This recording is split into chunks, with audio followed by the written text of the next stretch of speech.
விமர்சனத்தை வைக்கின்றோம், திருத்திக்கோ, சரி செய்யறேன்னு சொல்லு, இல்ல விவாதத்துக்கு வா.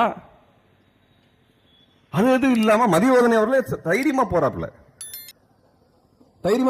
நான் திமுக அரசு இருக்கு, எனக்கு பல்வேறு விமர்சனங்கள் இருந்தாலும் முக்கியமான விமர்சனமான ஒன்றை வைக்க விரும்புகிறேன். இந்த முருகன் திருவிழாவில் கொண்டு போய், இந்த பொறுக்கி பயில கொண்டு போய் மேல உட்கார வச்ச அந்த அமைச்சர் அவர்களை நான் வன்மையாக கண்டிக்கின்றேன். சேகர்பாபு அவர்களுக்கு அந்த வன்மையான கண்டனங்கள். நான் அவர் அமைச்சர் அவர்களுக்கு, நன்றி அமைச்சர் அவருக்கு நான் ஒன்னே சொல்றேன். நீங்க வேலை கூட்டு கொண்டு போய் அந்த திருவிழாவில் மேடையில் ஏறி பக்கத்தில் உட்கார வச்சு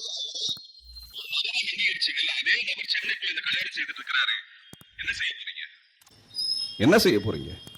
திராவிட முன்னேற்ற கழகம் வெற்றி பெறுவதற்குரிய களத்தை அமைத்துக் கொடுக்கக்கூடிய பரப்புரையை மேற்கொள்ளக்கூடியவர்கள் பெரியாரிய தோழர்கள். அவர்களை பாதுகாக்க வேண்டிய பொறுப்பு திமுகவிற்கு இருக்கிறது.